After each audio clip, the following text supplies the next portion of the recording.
The biggest lie is to tell people that they've revised the King James. They didn't revise it. They bait and switched. They walked in with the received text, and they walked out with the Alexandrian text. They walked in with the preserved words of God, and they walked out with the perverted words of man.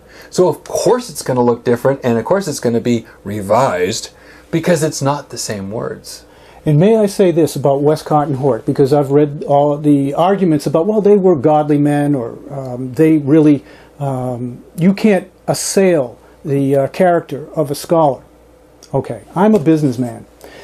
Those fellows were hired to do a job. Their job was to come up with a revision as small as possible of the King James Bible. Their job was not to replace the New Testament text, which is exactly what they did. In short, they were untrustworthy because they changed from one text to another. They assembled a new Greek text, and that's called the critical text. And that's the one that underlies all modern versions. Well, if you had those guys working for you, the first thing you'd have to do with them is fire them, because they didn't do what they committed to do. Not so much, it's not that they were told to do something. They were told to do something, but they agreed to do something. These guys broke their agreement. They didn't do what they promised that they would do.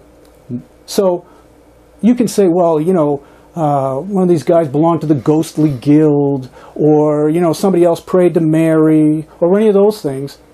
Look, who cares what those guys did? All I'm telling you is they had a job to do, and they didn't do the job they agreed to do. Now, those kind of people that don't do what they tell you they're going to do, you can't trust them. So why should you trust the text that they created? It'd be like if you came to take your Toyota into the service center, and when it came out, it was a Yugo. It's not the same thing. Right. You would not trust those repairmen now, would you? Not in the least.